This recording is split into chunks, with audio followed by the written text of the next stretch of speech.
कामयाब होना है तो ये 5 चीजें अभी छोड़ दो। लोग क्या कहेंगे, मुझसे नहीं होगा, मेरा मूड नहीं है, मेरी किस्मत खराब है और मेरे पास टाइम नहीं है। नमस्कार दोस्तों, मैं सिरांधा एक बार फिर से हाजिर हूं लेकर हिंदी में द हिंदू अखबार से करंट अफेयर्स के कुछ मुद्दे। तो चलिए शुरू करते हैं।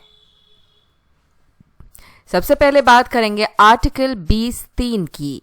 किसी भी अपराध के आरोपी व्यक्ति को खुद के खिलाफ गवाह बनने के लिए मजबूर नहीं किया जाएगा। इसका मतलब है कि आपको जबरदस्ती अपने खिलाफ सबूत देने या बयान देने के लिए बाध्य नहीं किया जा सकता। आर्टिकल 20(3) अनुच्छेद 312 ये क्या कहता है? अनुच्छेद 312 संसद को अखिल भारतीय सेवाएं केंद्र और राज्यों दोनों के लिए, जिसे आईएएस और आईपीएस बनाने की शक्ति देता है। इसके लिए राज्यसभा यानी कि राज्यों की परिषद द्वारा 2/3 बहुमत से एक प्रस्ताव पारित करना जरूरी है, जिसमें इसे राष्ट्रहित में जरूरी घोषित किया गया हो। धन शोधन निवारण अधिनियम, जिसको पीएमएलए भी कहा जाता है। पीएमएलए गैर कानूनी पैसे को कानूनी रूप में दिखाने से रोकता है। ये संदिग्ध लेन देन की रिपोर्ट करना अनिवार्य करता है और शोधन यानी कि लॉन्ड्रिंग से प्राप्त संपत्ति को जब्त करने की अनुमति देता है।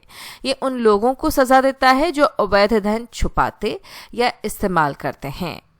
चुनाव का मौसम है बिहार में और ऐसे में ये सब तो बहुत होता है।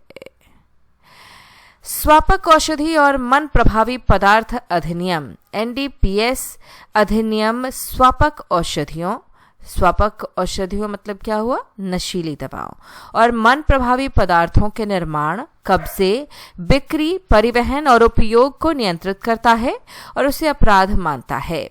इसका लक्ष्य नशीली दवाओं के दुरुपयोग और अवैध तस्करी पर रोक लगाना है।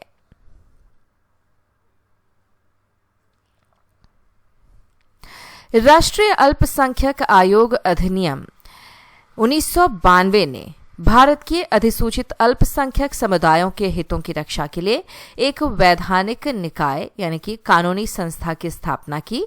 इसके कार्यों में विकास की प्रगति का मूल्यांकन करना, सुरक्षा उपायों की निगरानी करना और अल्पसंख्यक अधिकारों की सुरक्षा सुनिश्चित करने के लिए विशिष्ट शिकायतों की जांच करना शामिल है।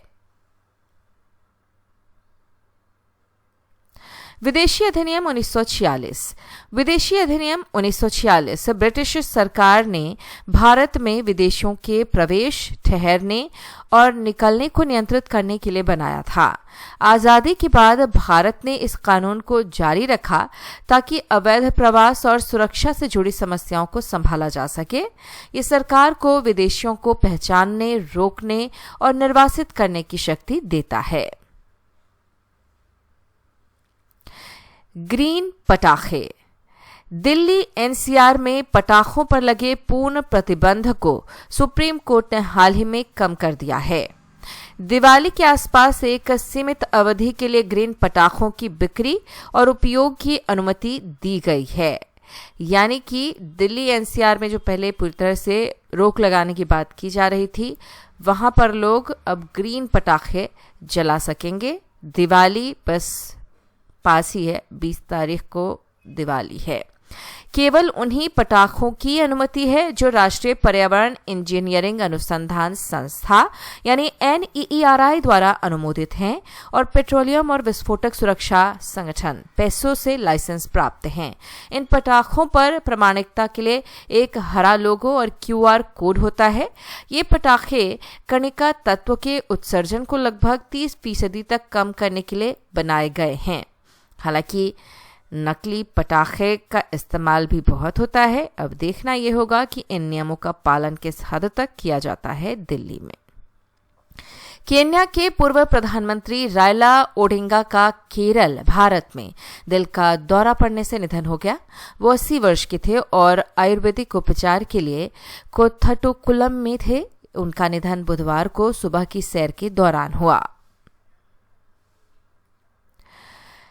केरल के अटप्पाडी जंगल में पुलिस ने करीब 10,000 अवैध गांजा के पौधे नष्ट किए। कहां पर? केरल के अटप्पाडी जंगल में आतंकवाद विरोधी दस्ते और नारकोटिक्स यूनिट ने 5 घंटे ट्रेकिंग कर ये सबसे बड़ा गांजा बागान खोजा। सभी पौधों को उखाड़कर मौके पर ही जला दिया गया। मामले की जांच जारी है। रंगनाथ स्वामी मंदिर। बिलिगिरी रंगनाथ स्वामी मंदिर टाइगर रिजर्व कर्नाटक के चामराजनगर जिले में स्थित है। ये पश्चिमी और पूर्वी घाटों को जोड़ने वाला एक बहुत ही महत्वपूर्ण जैविक पुल है। इसे 2011 में टाइगर रिजर्व घोषित किया गया था।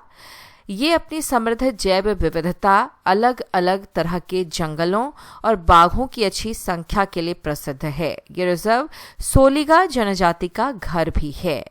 कहां पर? बिलिगिरी रंगनाथ स्वामी मंदिर टाइगर रिजर्व, जो कि चामराजनगर में स्थित है। सायम मॉडल।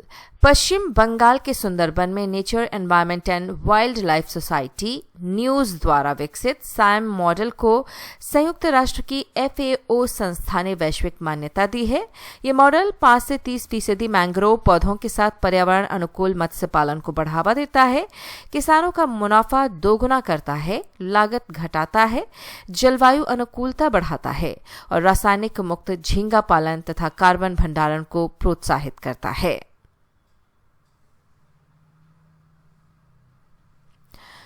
IMEC भारत मध्य पूर्व यूरोप आर्थिक गलियारे के लिए कूटनीतिक प्रयास जारी हैं।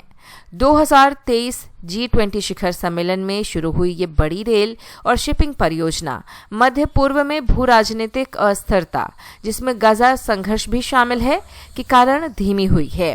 हालांकि भारत और UAE जैसे भागीदार डिजिटल और वित्तीय सहयोग पर काम कर रहे हैं और G7 ने भी 2024 में इसका समर्थन किया।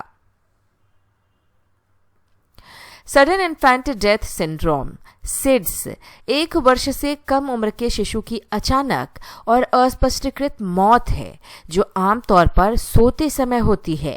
भले ही पूरी जांच कर ली गई हो, इसका कारण अज्ञात है, लेकिन शिशु को सुरक्षित वातावरण में पीठ के बल सुलाने से खतरा कम होता है।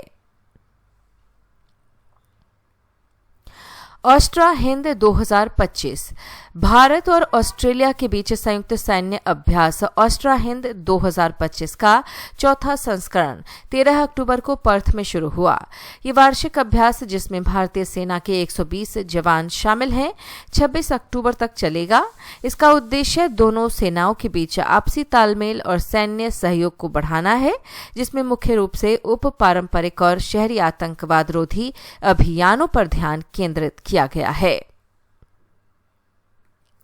मिशन दृष्टि भारत का सबसे बड़ा निजी तौर पर विकसित उपग्रह है, जिसे गैलेक्सी आई नामक स्टार्टअप ने बनाया है। ये एक बहु सेंसर पृथ्वी अवलोकन उपग्रह है, जो रक्षा, आपदा प्रबंधन और कृषि जैसे क्षेत्रों के लिए उच्च रेजोल्यूशन वाली हर मौसम की इमेजरी प्रदान करेगा। इमेजरी यानी कि छवियां, तस्वीर। तो दोस्तों, आज के लिए इस वीडियो में फिलहाल इतना ही, लेकिन इस पूरे PDF फाइल को हमने डिस्क्रिप्शन में डाल दिया है, वहां से आप आसानी से पढ़ सकते हैं। और इस वीडियो को देखने के लिए आपका बहुत धन्यवाद। आगे फिर हम एक वीडियो लेकर आपके पास हाजिर होंगे।